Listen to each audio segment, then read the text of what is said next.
বিয়ের পর আমার স্বামী আরও একটা বিয়ের কথা জানালো। আমি আয়নার সামনে বসে নিজেকে দেখছিলাম। আমি তখন 35-এর কাছাকাছি একজন মহিলা। আমার চুলে অল্প পাক ধরা শুরু হয়েছে, মুখের চামড়ায় টান ধরা শুরু হয়েছে, শরীরে অতিরিক্ত মেদ তৈরি হয়েছে। 9টা-5টা অফিসের পর নিজেকে দেখার সুযোগ হয়ে ওঠে না আর। অপরদিকে অনন্যার বয়স 23 কিংবা 24, অথবা তার চেয়ে কম বা বেশি। কিছু কিছু মানুষের বয়স ঠিক আন্দাজ করা যায় না বলে ওর বয়সটা আমি বুঝি না। আমার মেয়ে নেহার জন্মদিনে প্রথম দেখলাম। মেয়েটা সুন্দরী, আমার স্বামীর অফিসের নতুন কলিগ। বেশ ভাব তাদের। সুন্দরী মেয়েদের সাথে সব পুরুষদের সখ্যতা থাকাটা স্বাভাবিক। আমি ওসব নজর না দিলেও অনন্যা কথাটা আমার কানে দিয়েছিল। আমার মা এসে বলল, জামাইয়ের মতিগতি ভালো দেখছি না, সময় থাকতে আটকা। আমি হাসলাম। স্বামী কি গরু ছাগল নাকি যে আটকে রাখবো? আমাদের 2 ছেলে মেয়ে, 7 বছরের ছেলে বিনোদ আর 3 বছরের মেয়ে নেহা। আমি আমার স্বামীকে সন্দেহ করি না কখনো। তার ওপর রাগ দেখিয়ে বাপের বাড়ি চলে যায়নি। তার পাশে থেকে যেতে চেয়েছি, তাকে বোঝাতে। তার নতুন বিয়ের কথা শুনেও চিৎকার চেঁচামেচি করিনি। স্বাভাবিকের মতোই দুজনে একই ঘরে থেকেছি। শুক্রবার সকাল সকাল ছেলে মেয়েদের মায়ের কাছে পাঠিয়ে দিলাম। আমার স্বামীকে বললাম, তোমার সাথে একটু বাইরে বেড়াতে যেতে ইচ্ছে করছে। সেও রাজি হয়ে যেত। অনেক বছর পর দুজনে একটা রিকশায় চললাম।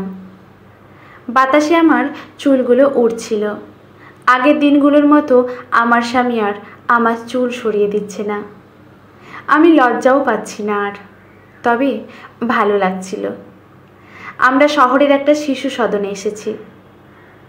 আমার স্বামী আমার হাত চেপে ধরে বলল, এটা কি ঘুরতে আসার জায়গা নাকি? এখানে কেন? আমি তার উত্তর না দিয়ে তাকে নিয়ে ভেতরে ঢুকলাম। আমরা ভেতরে গেলাম। অফিস রুমে অনুমতি নিয়ে ভেতরের সবগুলো বাচ্চাদের থাকার জায়গাগুলো দেখলাম। আমার স্বামীকে বললাম, বিনোদ আর নেহার থাকার জন্য আজকেই ব্যবস্থা করে যাব নাকি পরে একদিন আসব? তুমি কি পাগল হয়েছ? ওরা এখানে কেন থাকবে? এখানে তো অনাথ বাচ্চারা থাকে। আমাদের ছেলে মেয়েরা কি অনাথ না কি?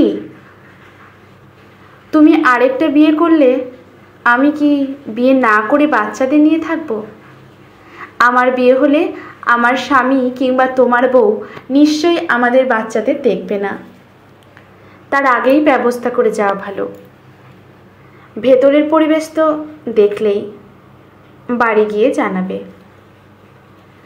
এই রকম পরিবেশে আমার ছেলেমেয়েরা থাকবে এটা আমি কখনো চাইনি, আর চাইবও না। বাড়ি চলো। আমি আর একটু ঘুরতে চাই, বাইরে পার্কে যাব। আসো। পার্কের বেঞ্চে কাপলদের ভিড়। শুক্রবারে মেলা বসেছে মানুষের। আমাদের মাঝবয়সী মানুষদের জন্য পার্ক নয়।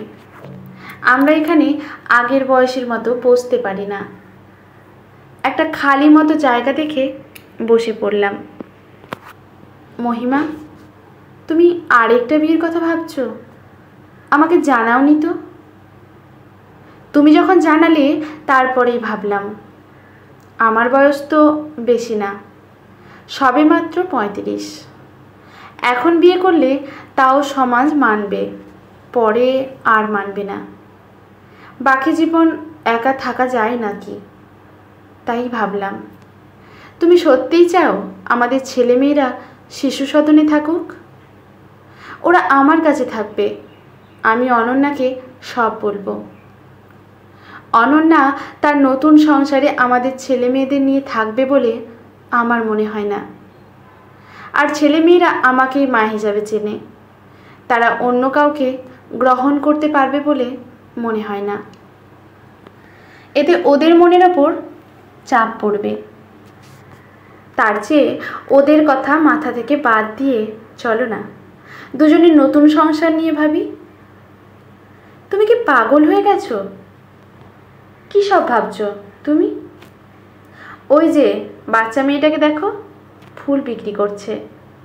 আমাদের ছেলে মেয়েরাও একদিন এইসব করবে। বাবা নতুন বিয়ে করবে, মাও নতুন বিয়ে করবে। ওরা এই রাস্তাঘাটে থেকেই মানুষ হবে।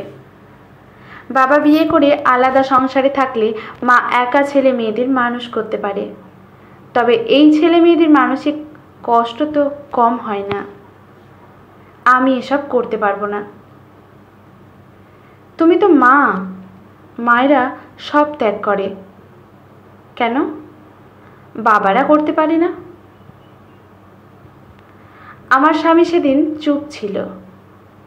আমি তাকে আর প্রশ্ন করিনি, শুধু বলেছিলাম সময় নাও, আমাকে জানাও। তারপর বিয়ের 30 বছর পার হলো। আমার স্বামী আর দ্বিতীয় বিয়ের কথা বলেনি। আমার বয়স বাড়ছে, কিন্তু কোনো প্রসাধনী দিয়ে স্বামীকে আটকে রাখার চেষ্টা করিনি। তাকে শুধু বুঝিয়েছিলাম আমরা এখন চাইলেও অনেক কিছু করতে পারি না বা পারবো না। আমরা বাবা মা, আমাদের সন্তানেরা ঈশ্বরের দেওয়া উপহার। তাদের প্রতি দায়িত্বে অবহেলা করে দুনিয়ায় সুখ আমাদের জন্য না। আজকের গল্পটি এখানেই সমাপ্ত। ভালো লাগলে লাইক, শেয়ার, কমেন্ট করে পাশে থাকবেন এরকম নতুন নতুন গল্প পাওয়ার জন্য। ধন্যবাদ।